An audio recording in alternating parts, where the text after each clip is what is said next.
is a Learfield presentation of the Oregon Sports Network. And Oregon is going to play in the national championship game. This is Duck Insider. We need to get community. We need this thing to be bigger than just our little circle of players and coaches. Are you kidding me?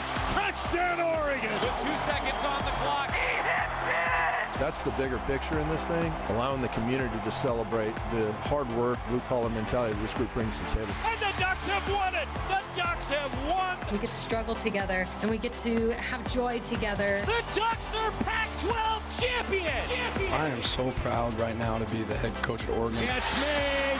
Touchdown, Oregon! This is Duck Insider on the Oregon Sports Network from Learfield, presented by OnPoint Community Credit Union. Better banking, local solutions. Now let's go live to the Country Financial Studio to talk Oregon Ducks athletics. Some big news, of course, last week. We had our usual Friday show planned, and then by the time we were off the air a few hours later, some big news. And you'll have to forgive the pun that we'll be using over the course of the next year, I suppose. I'm Joey Mack. Thanks for joining us. We have the press conference. If you missed it Friday afternoon, late afternoon, we have the press conference with University of Oregon President Carl Schultz and also Athletic Director Rob Mullins coming up because the University of Oregon will join the Big Ten Conference in 2024. Big Ten Conference voted Friday to accept Oregon effective August 2nd, 2024. The University of Oregon will remain in the Pac-12 Conference for the duration of the Pac-12's existing media rights agreement. That's through this season. The move will benefit UO students and faculty, said President Carl Schultz, who, while dean and provost at the University of Wisconsin-Madison, helped shape and observe the benefits of the Big Ten Academic Alliance over the last decade. In the coming years, Oregon will prioritize the long-held traditions, including competition across all sports with Oregon State University. The alliance puts UO student-athletes on a national stage, said Oregon Athletic Director Rob Mullins. So the Ducks are heading to the Big Ten, and we'll unpack it. Of course, there's going to be a lot of reaction as we talk with various staff and coaches and student-athletes on the show. I've got thoughts. Jerry Allen will be with us on Friday. He's, I'm sure, got thoughts. We'll break it all down. But first, if you didn't see it because the news kit did come later on Friday, I wanted to make sure that here on the first show after the announcement, we played the press conference. University of Oregon President Carl Schultz and Oregon Athletic Director Rob Mullins, their Big Ten press conference from Friday. Last March, I was given the opportunity of a lifetime where I was given the opportunity to be the 19th president of the University of Oregon. It's a tremendous privilege and a great responsibility. I spent a lot of time with the trustees where we're engaged in dialogue about how to move the university forward, but there's a common theme to everything that we talked about. And that theme is how do we make the University of Oregon an even better university 5 years, 10 years, and 15 years from now. Today, we have been granted one of those opportunities. Earlier today, the Big Ten Conference invited us to become a member of the Big Ten. The Big Ten is not only a remarkably strong athletic conference, it is one of the premier academic conferences in the country. Indeed, I would say it is the finest academic athletic conference in the country.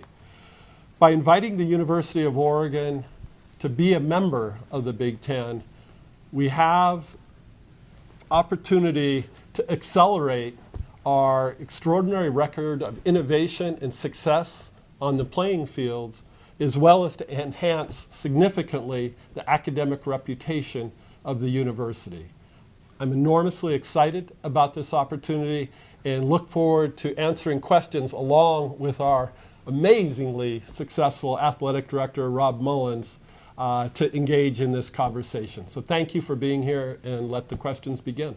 What is the future and what do you want to do with the rivalry in all sports with Oregon State? Do you intend to play those every year? Sure. Thanks for the question. Absolutely.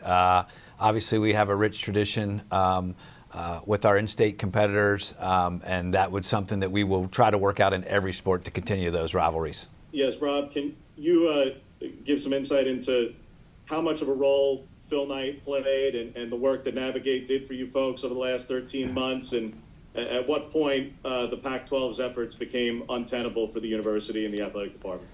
Yeah, obviously we've been working, over the last 13, 14 months about getting a great understanding about ourselves, right? Our TV ratings, our social media reach, our demographics, to make sure that we understood ourselves and were prepared for the changing landscape in college athletics. And that was very helpful, and Navigate was very helpful in that. So we had a really strong sense of ourselves, understood, everything about ourselves, so that we could make a good decision. And we're proud to be here today and receive this invite and look forward to the future. Charles, can you confirm the report that the partial revenue share is starting at approximately $30 million and going up by $1 million each year through 29-30? So there are a variety, there's a number of revenue streams associated with this. There's the partial revenue share that you mentioned. There are proceeds from the football championship series. And then there are other ancillary rights that we expect to control. And so in the first part of the agreement, we will be receiving partial shares. Those shares are commensurate and in fact are larger than the media rights that we thought would be attainable through other mechanisms. And then we transition into being a full member. Over the 10 years of the deal, we anticipate averaging over $50 million just from direct media rights. In that, one of the things I'm really proud about the University of Oregon is that tuition revenue does not end up supporting our remarkable athletic program. And we needed to continue to find opportunities to support the athletic program to keep that the case, so we can invest both in world-class academics and world-class athletics. And we think this deal provides that opportunity. Rob, would you like to add anything about your perspective on how this will improve and really benefit the university and our student athletes? Sure. Thank you, Jennifer. Yeah, absolutely. Obviously, we're very proud of the rich history and tradition of our student athletes' success and the support that's provided to those student athletes. And in this shifting time of college athletics, it's our jobs to make sure that we provide those opportunities to them. And this was that opportunity, and we're pleased to have it.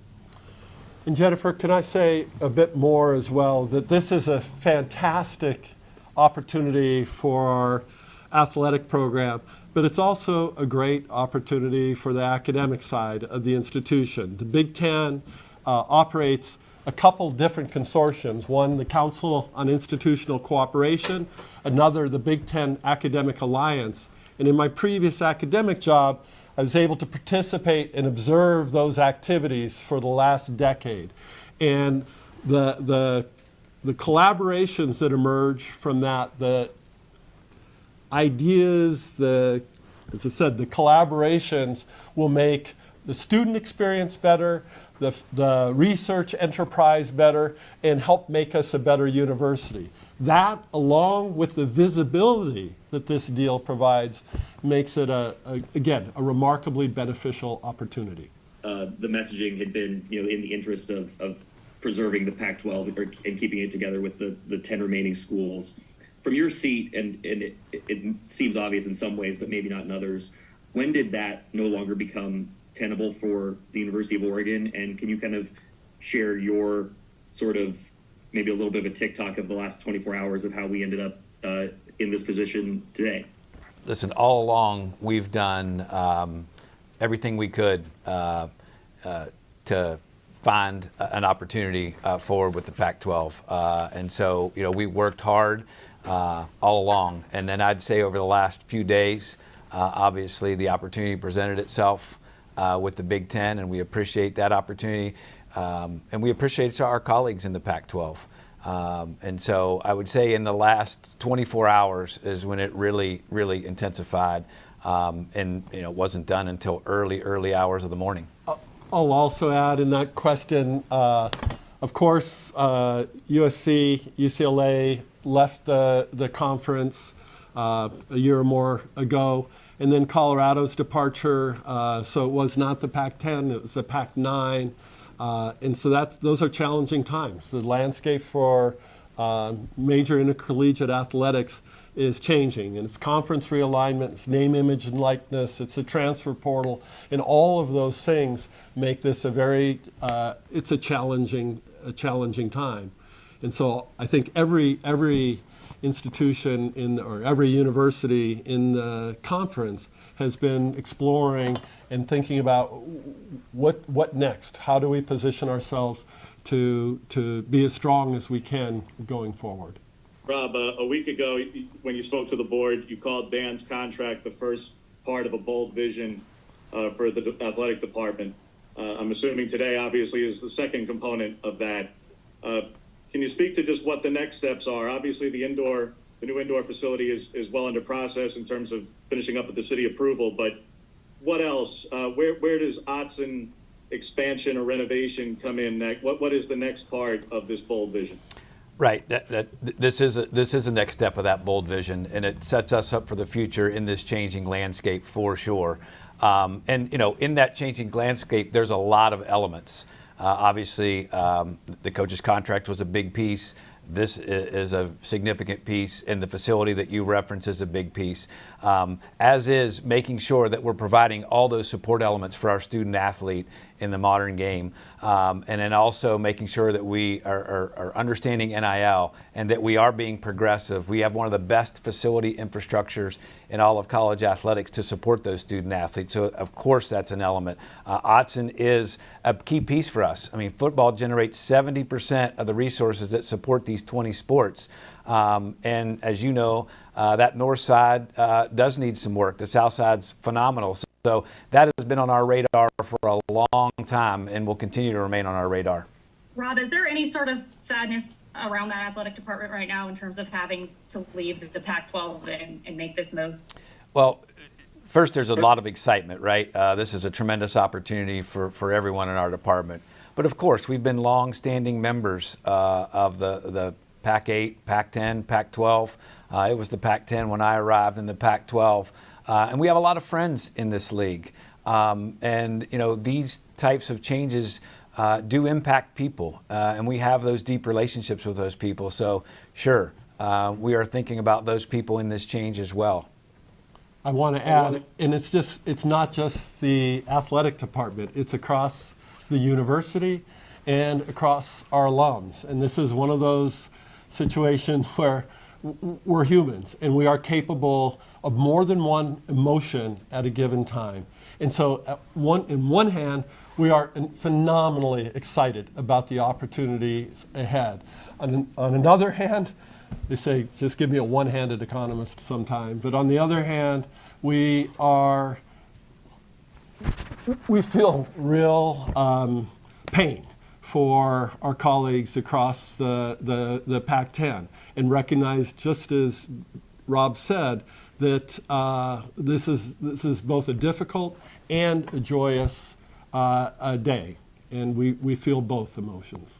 Were there conversations directly with the leaders at Oregon State and any efforts to, if possible, move as one or make moves that would be mutually beneficial for the two state institutions?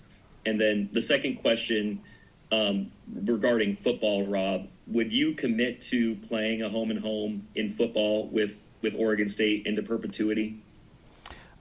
First part of the question, when you're in these kind of discussions about media rights, as with anything in the league, you're having constant communication with all of your colleagues. So absolutely, there is continuous communication with all of them. But obviously, our focus is we focused on the Pac-12 and then having the conversations as well with the Big Ten the last couple of days. As I said earlier, our goal would be to schedule Oregon State in every sport that's possible. Football scheduling can be complicated, because of how far out it is, and the difficulty of playing non-conference games later in the year. But our goal would be absolutely to continue to play Oregon State. For both of you, much is made. It was made of the LA schools, and will be made of this in terms of the logistics of this to the athletes, to the players, and the travel back and the hours and whatnot. Can you speak to the assurances or guarantees and commitments regarding charter travel for not just for football to the East Coast, but for all sports, to when you are playing Maryland and Rutgers and Penn State on Sundays and on weekdays? What level of commitment is there for charter travel and the impact and input that players had in this process? Well, absolutely. The student-athlete experience is our highest priority, and obviously travel is a piece of that. We don't have those details down to the fine point on charters at this point. Obviously, we know there's going to be some added travel cost, and we will solve for that.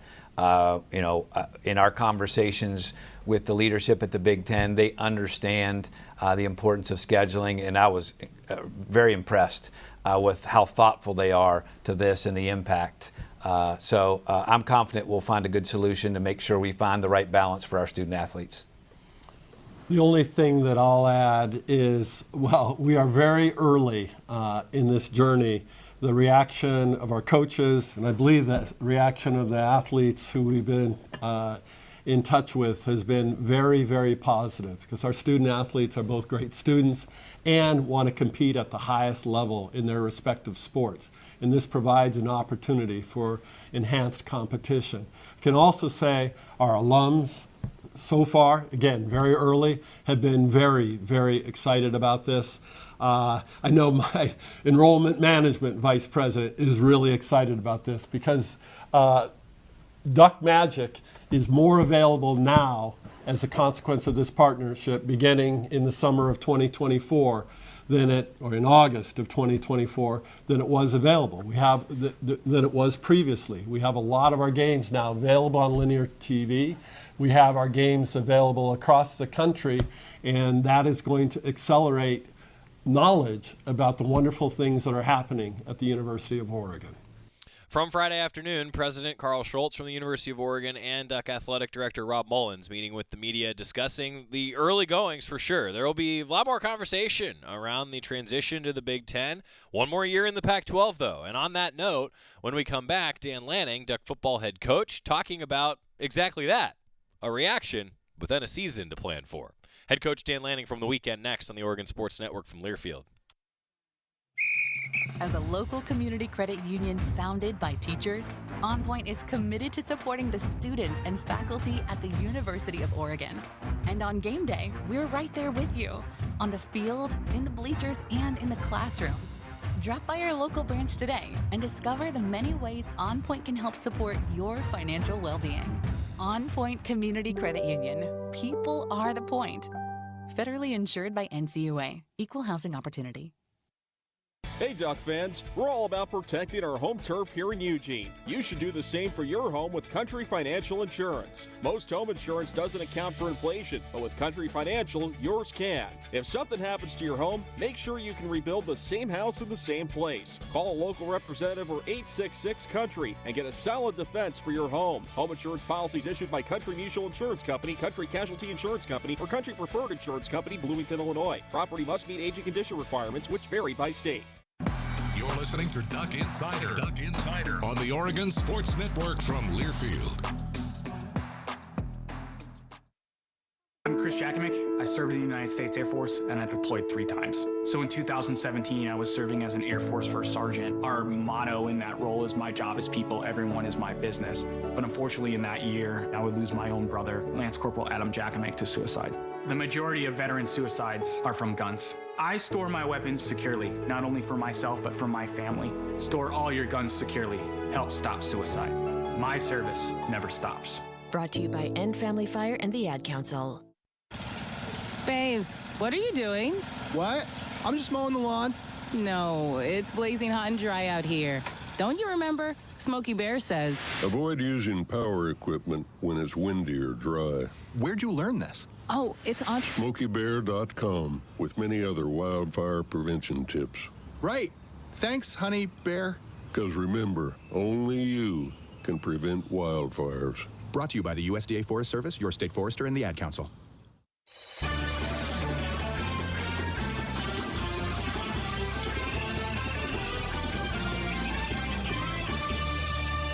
Welcome back to Duck Insider, presented by OnPoint Community Credit Union. Joey Mack here with you in the Country Financial Studio. This weekend, a lot of news, of course, around conference realignment for the Ducks, but also getting ready for the football season upcoming. Portland State going to be at Autzen Stadium before we know it, and that was the focus from Dan Lanning and the entire team on Saturday. Oregon football head coach, every time we chat with him, Dan Lanning, it's brought to you by the Willamette Valley Cancer Institute and Research Center. Fight like a duck with exceptional cancer care close to home. Dan Lanning talking with the media following Saturday's Duck football practice. It's fun to hear the pads pop. We got to get some of that going the last 2 days, but it was really intense today. You know, tomorrow's really an off day for our guys. So it was pretty high strain today, right? Guys had to put a lot of effort and leave it on the field.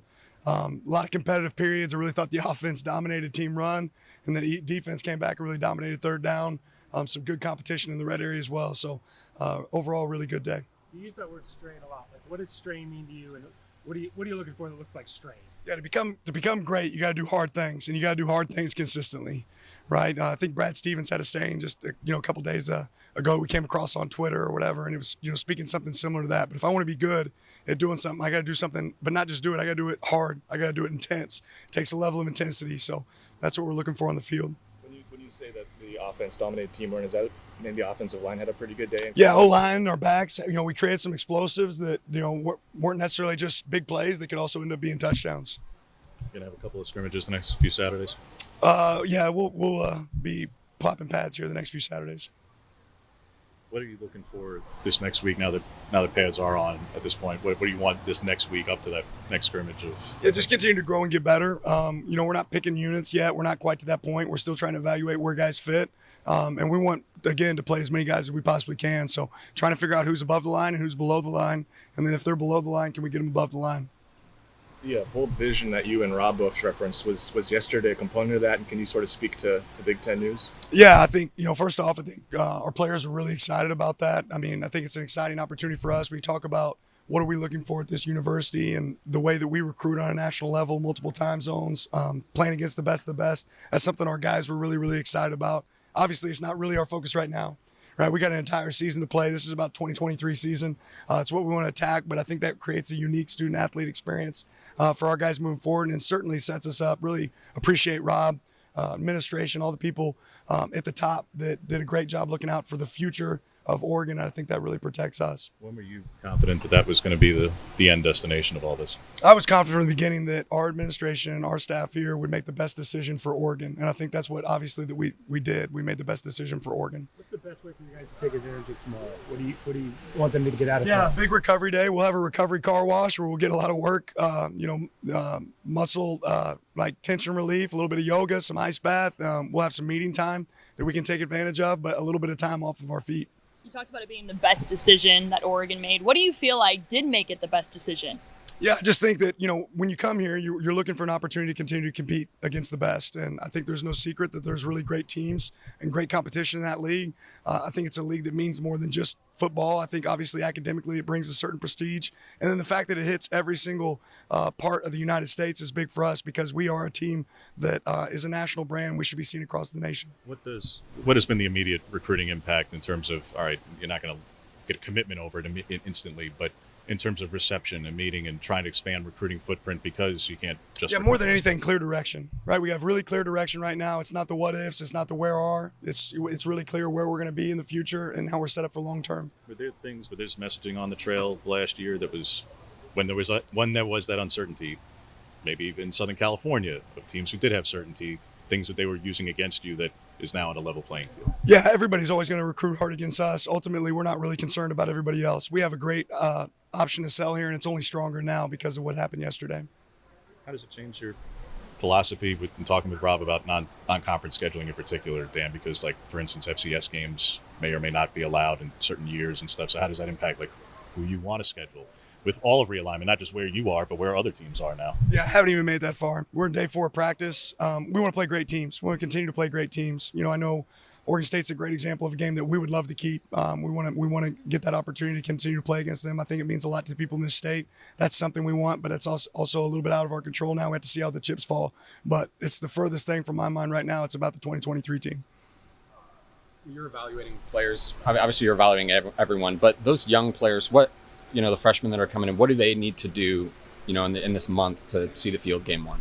Yeah, a lot of it starts with just hitting the reset button and not letting one mistake be the next mistake and the mistake after, right? You're going to make some mistakes, especially early, but being able to hit the reset button and keep going on. One thing that's distinctly different this fall compared to last fall is we didn't have the bodies to even go 2-spot practice, right? We had to go 7-on-7 on one field and team 11-on-11 practice on the other field. We have that now.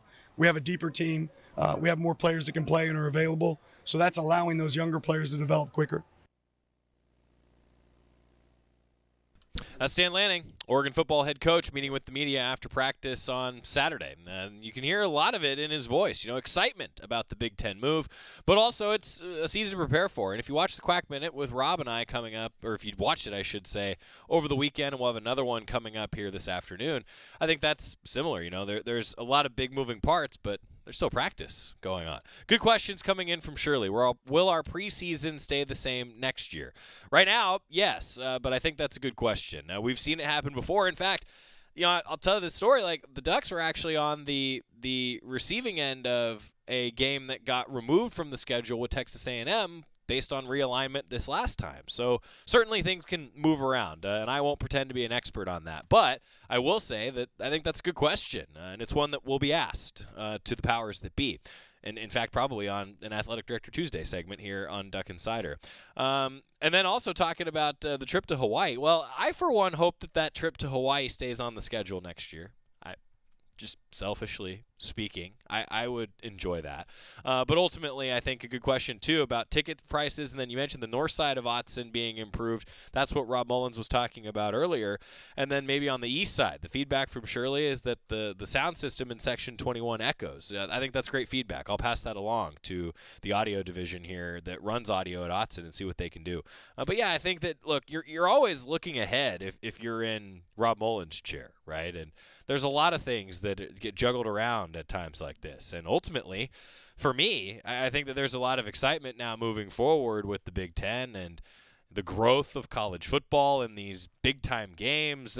That's what this is about on the football sense. Now, for every other sport, competing at the highest level, you heard President Schultz talking about just that. I think there's a lot to unpack, but keep your questions coming. I'll do my best to answer them, and we'll talk about it. We'll unpack it all here on the show. When we come back, also talking about this team in particular, Chris Hampton. He's new to the staff, but I think you're really going to like what he has to say, getting to know him a bit and his safeties when we come back on the Oregon Sports Network from Learfield. Don't miss out on summer at Toyota's National Sales Event. It's the perfect time to squeeze out the last of summer with an exciting new Tacoma, Highlander, Camry, and more. Toyota, let's go places. See your participating Toyota dealer for details. Dealer inventory may vary. Event ends September 5th. As a local community credit union founded by teachers, OnPoint is committed to supporting the students and faculty at the University of Oregon. And on game day, we're right there with you, on the field, in the bleachers, and in the classrooms. Drop by our local branch today and discover the many ways OnPoint can help support your financial well-being. OnPoint Community Credit Union. People are the point. Federally insured by NCUA. Equal housing opportunity. Don't miss out on summer at Toyota's National Sales Event. It's the perfect time to squeeze out the last of summer with an exciting new Tacoma, Highlander, Camry, and more. Toyota, let's go places. See your participating Toyota dealer for details. Dealer inventory may vary. Event ends September 5th. This is Duck Insider, presented by OnPoint Community Credit Union on the Oregon Sports Network from Learfield. Mario fue pintor más de 30 años. Cuando me dijo que se le estaban olvidando las cosas, fue difícil. Un día me dijeron que pintara el marco del lado por dentro y pinté el lado de afuera. Yo le diría a la gente que le diga a su familia lo que está pasando con él. Si algo se nota diferente, podría ser Alzheimer. Es momento de hablarlo. Visita alz.org/nuestras historias para saber más. Un mensaje de The Alzheimer's Association y The Ad Council. Wouldn't it be great if life came with a remote control? You know, you could hit pause when you needed to, or hit rewind, like that time you knocked down that wasp's nest. Uh-oh. Well, life doesn't always give you time to change the outcome, but prediabetes does. With early diagnosis and a few healthy changes, you can stop prediabetes before it leads to type 2 diabetes. To learn your risk, take the 1-minute test today at doihaveprediabetes.org. Brought to you by the Ad Council and its prediabetes awareness partners.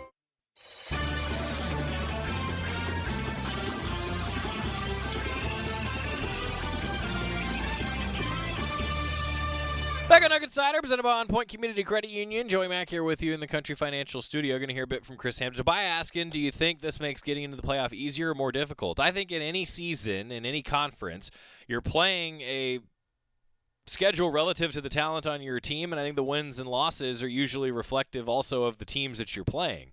It doesn't matter necessarily what conference you're in. It ebbs and flows, right? We're going to talk about this later, but coming up, the coaches poll tells you that this is a deep Pac-12 in the final year of this alignment of the conference. So, you know, I think you're always playing relative to your schedule, and I think every season it's going to be a little bit different. Let's hear a bit from Chris Hampton, safeties coach, co-defensive coordinator, talking about a number of different individuals that are practicing with the Ducks, and it was great to hear from Chris Hampton for the first time this fall. Veteran group in terms of guys who are both returning and guys you've added. What's different by way of expectations from them now in camp and right even out the chute? Because you're not talking about second or even third-year guys. You're talking about like sixth-year guys and fourth-year guys. Yeah, I think I've walked into a really good situation here. You know, with the guys who started last year and the additions that we made from the transfer portal, I think we've got a lot of talent, some experienced guys who've played in real games, in hostile environments. They've been through a couple fall camps before as a group. We're helping each other. They're helping me grow. I'm helping them grow, trying to help them, you know, be better players than they were last year. You know, and I think it's been good so far, really good. Do you prefer field boundary, or do you go left-right? Or? You know, during camp, we're doing left-right. Right now, teaching guys left-right, just so we can get the best guys on the field at all times. But there may be some times that you'll go field boundary, just depending on the guy's skill set. But right now, we're kind of playing left-right. Are there specific skill sets needed to play one side or the other right now, or is it really? No, it's really not. You know, I tell you, we got some guys that got a lot of different skill sets. So it's kind of right now, it's like there's no one who. Sometimes you do if a guy has a deficiency, but I haven't really seen any out of our guys so far. You know, they're all adjusting and doing both, and so we hadn't really put a lot of thought into, you know, who's best field the boundaries. A lot of times it depends on what the call is. In spring, I think you said Steve was the guy who was maybe most comfortable making the calls and stuff like that. Has that changed at all? You feel like guys have caught up? No, I mean, I think a lot of the guys are comfortable making the call. I think Steve has done a great job, obviously. You know, he's been here for a long time. I don't know if it's 5 or 6 years. He's been here for a while, you know, so he's played a lot of football. You know, Brian Addison has done a great job. And then, you know, Ty Sheem and Evan, those guys have done a great job. I tell you, our freshmen, Cole, Cody DeCambry, Tyler Turner, those guys have really, Colin, they've caught on really, really fast, a lot faster than I thought they would, because we've got a lot of volume into our defense. But they've done a good job of adjusting, and, you know, they've been here throughout the summer, so it's been good for them. Any surprises so far in what you've seen out of these guys? Nothing too crazy. I mean, no one has really surprised me yet. I mean, we've got a lot of guys competing.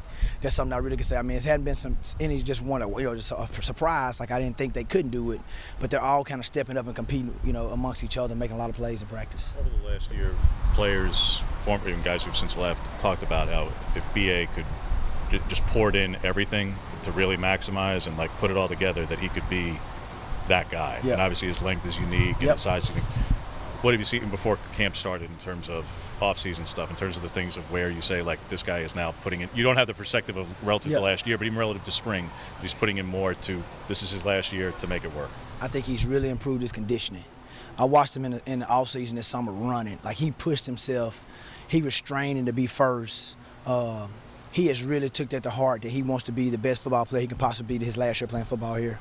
And I think that it really started in the offseason. Like, he's gotten better in the weight room, and you can just see in the offseason conditioning, and it's carried over to practice with how hard he's going. And I've been really pleased with his work ethic and how he's done, you know, each and every day so far. How many guys do you have maybe cross-train between nickel and then those deep positions? Are there guys doing that like they did in the spring? Yeah, we're still doing the same thing. We've got some guys who are playing corner in nickel. We got some guys who are playing safety in nickel. We're rolling about, 7, 8 guys. Coach Martin and myself are both, dual training guys. So we're kind of doing it. We got some guys playing corner and safety. We're doing a little bit of that, just trying to really, as a secondary, trying to use different body types and, how can we get the best 5 on the field or 6 and then have the, enough subs so guys don't get burnt out. So we've been cross-training a bunch of guys, really. Do you get to a point in the season, though, where it's just you put a guy to spot and he sticks there, or is it continual throughout the whole deal? This guy's an elite coach, man. He's doing a hell of a job. I know that much. Well, he's doing a hell of a job. So, but no, I think that during the season, there are some guys that'll play, different spots, so you can zero in on the game plan. But there are a lot of guys that you would like that could do a train, even in the season, and you could play guys in different packages. We have a lot of different personnel packages. It's not always the same 11 on the field, depending if it's third down or if it's second and long or whatever the case may be. There's different guys go in. So we try to give guys more reps, and, the more guys you play, the more buy-in you have. When it comes time to determine on Tysheem in particular about deep safety or nickel, though, since he played a lot in the box at Ole Miss, how much of that is dependent on what you see from him, and how much of that is dependent on Cole, Jaleel, Kamari at nickel, and where your comfort is on a true freshman or a guy who just hasn't played as much as Tysheem has? Yeah, I mean, it's just like you said. You got Cole, Jaleel, you've got you got Evan, you got BA, you got a lot of guys who are competing for a lot of spots. And one of the things that Tysheem has shown us is that he can cover in the slot. Which he didn't have to do a lot at Ole Miss. Not saying he couldn't do it, but that just wasn't a lot of what they did in their scheme. And he's shown the ability to be a pretty good slot cover guy. So that just makes us better with him having the ability to do that. So he can play, either safety spot or he can play nickel. Where's Damon David? Fit? Yeah, where does he, just because he was injured in the spring, where is he right now? Yeah, right now he's working at both safety spots. He really is. And I tell you what, he's doing a good job. He has a great sense of what we're doing. Even in the spring, he came to every meeting, took notes each and every day. I really admired that about him, and he's busting his tail and trying to get back out here and give us all he has. Evan was telling us on Monday that he feels a lot more comfortable after being here for just a couple months. How have you seen that play out on the field so far? Yeah, really well. He's much more comfortable in what we're doing, knows what we're doing. He's an older guy, but like I said, a lot of times terminology just change. What he called things at Fresno may be a little bit different than what we call it here. He just had to learn the language. Basically what it was. He's got adjusted to it. He's worked hard in the off season, in the spring, in the month of May, just bonus meetings, how can he get better? He wants it. I can tell you that he really wants it, and he's putting the work in. Where does Colin Gill fit in terms of the positions? Is he? Yeah, Colin Gill, he's another guy. I think he was like a corner in high school, and now we're playing him at safety, playing him some at star. He's doing a little bit of both. It's only been 3 practices in, so it's kind of tough to tell just yet. We hadn't hit anyone, had a real scrimmage or anything like that, so we'll kind of see as it goes. But I tell you what, he's done a good job of learning so far. I've been impressed with that. How do you go about attacking situational awareness? Because, again, there's an issue from last season, 3rd and 7 plus. All right, get veteran guys. Theoretically, they should know that. How do you go about attacking and making it better? Yeah, I think that the big thing is Coach Lanning does an excellent job. I've taken a note of this. I have never seen this happen. Every day after our walkthroughs, he goes through situations. And we do that all fall camp, I think, where he attacks 3rd and long, sequence and, 2-minute, whatever the case may be, a different situation each and every day with the entire team. He talks about the offensive philosophy, the defensive philosophy, shows examples from around the country. I think it's very beneficial for us as a team. Coach Tosh, he does a great job every day in the unit meeting talking about the situation. We practice every day a different situation. Like we did on the first day, we did 2-minute, on the first day of practice, because a lot of games come down to the last 2 minutes of the game, in this, in college football, it's competitive. So he does a great job of this. So I think those guys are really taking the reins of it, and I'm just trying to piggyback on it every day. What's it been like just working under Tosh as a co-DC? Anything unique about him as a man? I tell you what, the big thing with Tosh is he brings energy and enthusiasm each and every day. Like he brings it. I mean, this guy's a relentless worker. I mean, he's here late nights, early mornings. I don't know when he sleeps. No idea whenever he sleeps, but he's relentless. He loves it. He wants to be great. So my job is to just try to help him be the best version of himself he can possibly be. Try to assist him.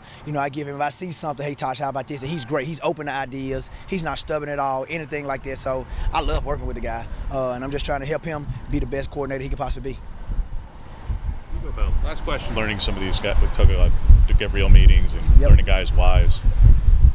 When do you go about learning, and when you did learn about like BA in particular? Yeah, so one of the big things is I think that, I learned this when I was a player, people, they don't care how much you know until they know how much you care.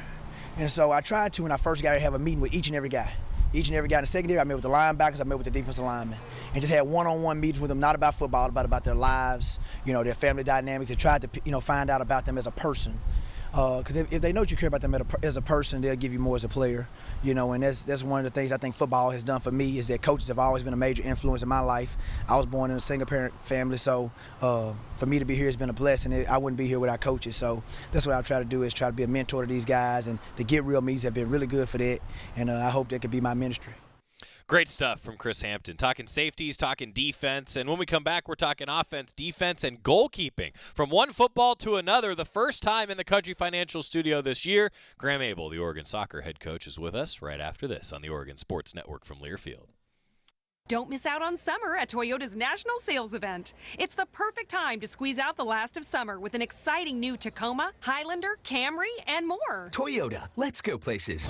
See your participating Toyota dealer for details. Dealer inventory may vary. Event ends September 5th.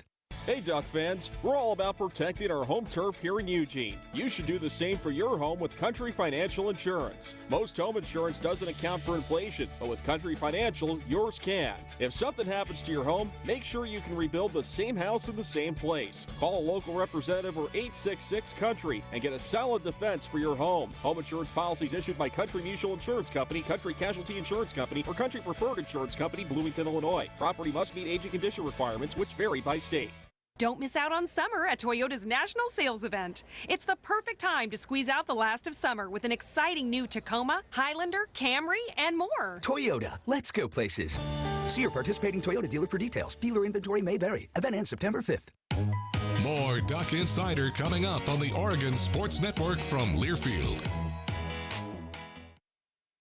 When might you be buzzed? When you suddenly love everything. You guys, I love this song.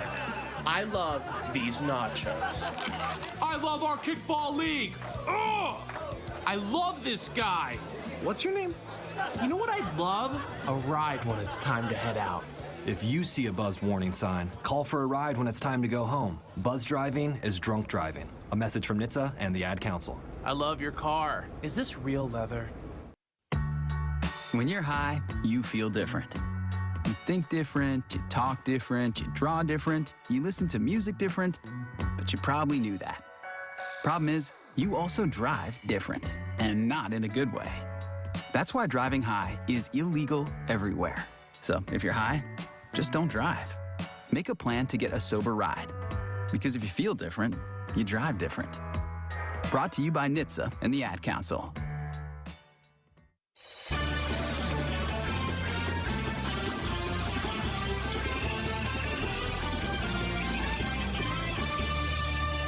We're back on Duck Insider, presented by OnPoint Community Credit Union. I'm Joey Mack, joined by Oregon soccer head coach Graeme Abel here in the Country Financial Studio. Coach, how you doing? You good? Are you sure that you're good? I mean, because I can't hear if he's good or not, but now I can. Wait for it. Go on. Now he's back. What's up, Coach? What's that buzz I'm going in my ears? I have no idea. Can you hear it too? No. It has to just be a you thing. I don't know. The buzz. What happens when you put the headset on for the first time and like you just I channel my inner Dan Lanning. That's what I do. Is that it? You just bring the energy. Start calling plays and stuff like that. Well, how are you? Are things good? Awesome. Yeah. Good time, yeah. So, all right, let's get the first question to the big news, the Big Ten. A reaction from the soccer program as you see all that come together as a head coach. Listen, we want to be in the most elite environment possible. I mean, that's the thing for us. That's how we handle our environments at home, and any games that we play, whatever conference it may be. I mean, we know we're going to set ourselves up as a department to continue at an elite level. That's why we all took the jobs here, right? Because Oregon's an elite institution, and the brand and all those different pieces. So, no, we're excited about it. Over the summer, what'd you do? Recruiting. Yeah. Through the summer, did a little bit of lake time with the family. Built a fence. That was at the back end of the spring. Did it all by yourself? I did do it by myself. Yeah. Well done. Well, my wife held up the pole and stuff like that, poured the concrete and that. But that's a hard gig. No, like a little bit of DIY, you know what I mean? That's good. A little trip down to the local. So the neighbors don't help with the fence? Isn't that the deal? Aren't you supposed to split that 50-50? I mean, they're looking at 50% of it. No. Nice fence, though. Oh, that's good. So, good job. Yeah, happy about it. Hasn't fell down yet, so give it one win. Give it a winter, yeah. So in the off season, we talked a little bit about this in the spring. Like there's that break that you want your student athletes to get, that the coaches need to get, but there's also the off season conditioning piece. What do you think heading into this season? We're fortunate because we finished so late in the spring. Yeah. That we don't have a massive window where they can fall that far behind. I mean, when I was at semester schools, that was the case. So it's actually more of a case of we finish school, our student athletes have to take a break mentally. They've gone through kind of we go through January through middle of June here, early June. So they have to take a break, and then our kids did a great job. I think they were all back, voluntarily on. I think I saw them around early July, and so they've been doing their prep piece, and we're a week in now, and they look great. They've really put the work in. Proud of them. If you didn't see it on social media, treat yourself to Lake Day. I mean, you even get away on the lake with the team every now and then. Yeah, no, it was awesome. So I mean, we always look to try to do the outdoors piece. You know what I mean? Yeah. And whether we do went to the coast last year and spent a couple of days at the coast last year. I think in 21 we went out to Loon Lake, and this time we went out to Detroit Lake and did a drive out there, rented a pontoon, speedboats, tubing, some kayaks, some not bad paddle boards, all that stuff. You good swimmer? Grilled out at the lake. I drove the boat. Oh, okay. So I'm okay. I'm right. okay as a swimmer. Yeah. You don't want to be in the water. I'm no Michael Phelps. Well, who is? Katie Ledecky, I true. suppose. But that's true. I don't know. You strike me as somebody who would have fun in the water. I'll splash around a little bit. So, but make sure there's life jackets on everyone, so we're all good. What do you like about your team this year? Just tell us about your roster. Energy, personality. I think, we've spoken a number of times. I think big personalities want the ball in big moments. Sure. And so we've got tons of big personalities on the team. Just high energy. I mean, it's great, you know what I mean? And environment's been good. Practices have been good. We opened it up properly yesterday for the first time and got about 55, 60 minutes of 11v11 in. Just a really fun group. How valuable is it to have that depth? We talked about this a little bit in the spring, like that you can go full 11 on 11, and you dealt with some injuries last year. Well, it was funny. I was talking to Ajane about it, and I think last season, the first time we got to 11v11 was the 2 days before the last game of the season. Really? Against Oregon State, yeah. And then this time, the first time we went 11v11 for the first time was about 3 days ago. We did some in 5-minute blocks, shorter blocks, and so that was the second time in 12 months we actually went 11v11. Wow, which is crazy, isn't it? Again, within practice. So the kids were excited about it, and it was good stuff. Schedule. Tell us about your schedule. How it all came together. What we got coming up? So we obviously Friday against Idaho in the exhibition. Baylor next Thursday. Then we go on the road to Arkansas, Missouri State, Grand Canyon, Northern Arizona, Cal Baptist, Denver, Boise State. So good schedule, some good teams on there. And then obviously we go into the Pac-12 piece. I got to tell you, so I have the schedule open in front of me, and you just went bam, bam, bam, Did bam, I nail bam. it? You did. Okay. That was well done. Good job, Coach. I was ready to ask you about, hey, you got some big names on the schedule. That's cool. And you just go boom, boom, boom, boom. It's like you've looked at it a time or two. In-season mode. Hey, Rachel's the one that puts that together, so she's nailed that. But you're in mid-season form. I mean, that was really well done. Graeme Abel, Oregon soccer head coach, joining us. Let's start first with Friday. It's at noon. We'll give you some updates on Duck Insider. Come on out to Pape Field. Yeah. Enjoy it. Have a little lunch on a Friday. Maybe don't go back to the office. That sounds like a nice plan. Can we get the old letter going where they get to miss work for the rest of the day? Yeah. Might be a bit too early in the season for that piece, but do you have? Let's see. I mean, but 5, everybody works 4:30. Monday through Thursday now anyway, right? After COVID, Is that true? Wasn't it? I don't know. That seems to be the cool thing these days. I don't know. You're gonna know that better than me. I work Monday to Sunday, and yeah, I was gonna say you're I'm in that phase right now. Yeah, you're in season, right? It's the best phase to be in. You're in season. I did want to ask you a little bit about the way that you go about scheduling, and we were talking about this before going on during the break here. There's certainly been some conversation already about the LA schools and then Oregon and Washington now with the extra travel to the Big Ten. But you even said you guys kind of do that in the preseason anyway, and then you stay on the West Coast in season. It's almost like you're flipping it. Can you elaborate if you could? So the way the RPI works for us, we have to get out of region games. So the past couple of seasons we did Texas Baylor in 2021. I think last season we went to Hofstra. This upcoming season, obviously going out to Arkansas, Missouri State. So we have to travel east to pick up those games, out of region games, and even with us, when we were dropping down to 10 teams in the Pac-12, we were looking at a second game going east. So it works for us now in terms of we just flip in terms of we get more in-region games on the West Coast in the non-conference, and then 2024 onwards, our out-of-region games are just in conference. So it's just flipping. It's just a different way to look at it. That's all. I thought that was, when you said that, it kind of hit me like, wow, that makes a lot of sense. And I even started to give you a comparison of another sport that's in season. Matt Ulmer's team goes east and plays a lot of Big Ten teams all the time early, and then they're in Pac-12 on the West Coast. That's going to be interesting. Certainly, it's still early on, right? But a lot of schedule pieces that'll have to be figured out. Yeah. Like I said, Rachel handles that piece, so I don't worry about that piece too. So Rachel, assistant coach, whose office is just down the hall, the salute of confidence, right? That's it. She nails it every year, so she'll do it again. I love that. Well, what else should we know about your squad? We kind of went very general heading into your exhibition. What do you hope to see on Friday from your team? Again, it's just high energy. We've been doing some good things in practice. Let's implicate what we've been doing implement what we're doing in practice, and give us pictures to coach from. Encouraging them to take risks, make mistakes, so we can coach off the mistakes, and we can fix those and continue to move forward with different pieces. So I'm just excited to get to see him play someone else, and we got a lot of talent in the roster, a lot of athleticism, so really looking forward to it. How big of a deal is that to just have an energy group? It's awesome. As a coach, that's got to make it fun. It is, and it's a lot of laughing, a lot of joking. When they're locked on, and so it's refreshing, to be quite honest with you. That's cool. Graham Abel, Oregon soccer head coach. Thanks for being here. Hey, thank you for having me. Every Monday, back in it. Coach will be with us. He's got the longest walk of any coach in the entire office. Yep. It's all of 3 steps to get in here.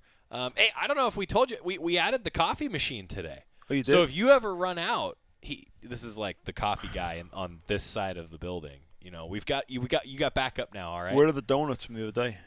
We went through them. There were some world-class donuts. Were they? Thank you. I'm glad I picked some good ones. Yeah, they were.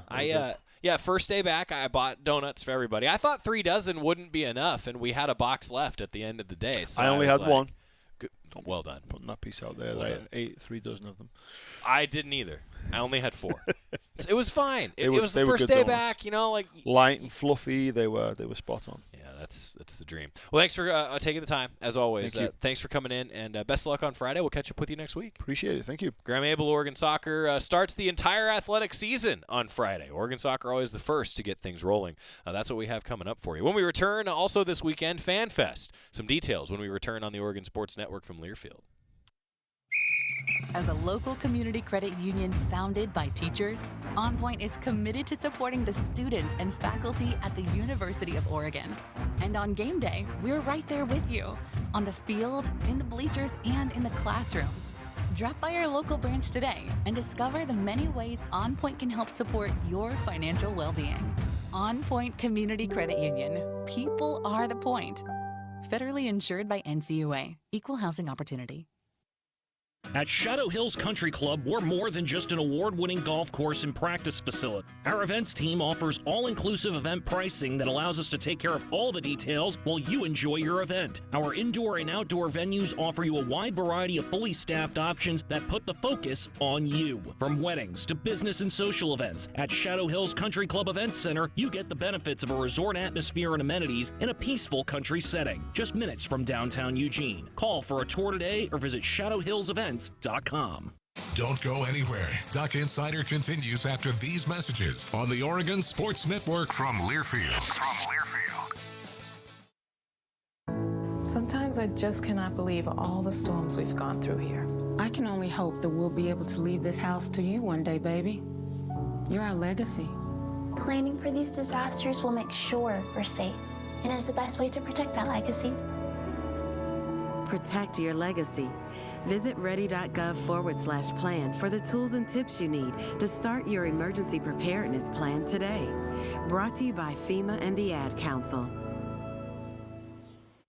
Hi, I'm I'm Danica Patrick. Watching my nieces grow, play, and learn is amazing, but not every child gets to be carefree. 1 in 6 kids in the U.S. are hungry. This breaks my heart, and it's something that Feeding America is working to change. Each year, the Feeding America network of food banks rescues billions of pounds of good food that would have gone to waste and gives it to families in need. To help, visit feedingamerica.org.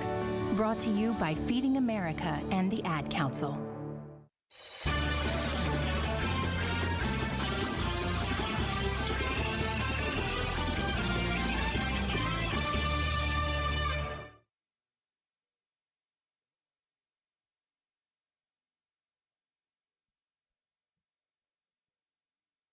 We're back on Duck Insider, presented by OnPoint Community Credit Union. Joey Mack in the Country Financial Studio. I was just talking with Coach Abel about like the travel, and when he brought up to me, it was so cool.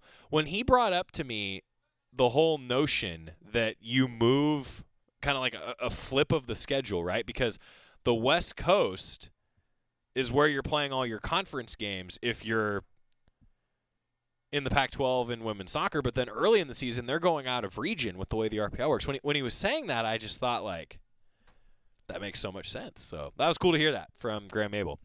Meanwhile, your Cafe Yum 2-minute drill. Let's get ready for FanFest.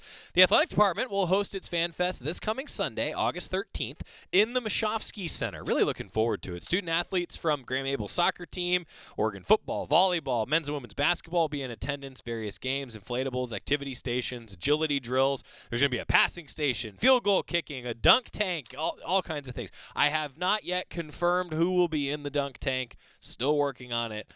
I don't know if Jerry Allen will be, but we'll ask him on Friday. We'll find out for sure. The event starts on Sunday at 11 a.m., runs until 12:30 p.m., free admission. More details, goducks.com. Encourage you to check it out. Coaches poll came out today for Oregon football. Team came in at number 15 in the USA Today Sports Coaches poll. Ducks will open the season in the top 15 for the 5th year in a row after debuting at number 12 last year. Number 1, Georgia, 2, Michigan, 3, Alabama, 4, Ohio State, 5, LSU, 6, USC, 7, Penn State, 8, Florida State, 9, Clemson, 10, Tennessee, then Washington, Texas, Notre Dame, Utah, Oregon above the Ducks. Elsewhere from the Pac-12, in-state rival Oregon State, number 18, and then Texas Tech is number 24. The Ducks play at Texas Tech in Week 2. Should be a fun matchup. Also today, the Biletnikoff Award watch list coming out. That represents the best wide receiver in college football. Troy Franklin and Tez Johnson, both on the preseason watch list for the Biletnikoff Award coming out today. Franklin and Johnson among 49 players on the preseason watch list for this year's Biletnikoff Award. That's your 2-minute drill. Cafe Yum restaurants throughout the Northwest, the home of the Ducks. Your Cafe Yum 2-minute drill wraps up the show today. Tomorrow, more from Duck football practice. We'll have some conversations, including one with Bo Nix after practice this evening. That's tomorrow on the show. See you then. You took the first step and quit smoking, but even former smokers may still be at risk for lung cancer. That's why SaveByTheScan.org wants you to know about a new low-dose CT scan that can detect lung cancer early. It takes only 60 seconds and could save your life. You took the first step, now take the next. Visit SaveByTheScan.org for a simple quiz to see if you're eligible and talk to your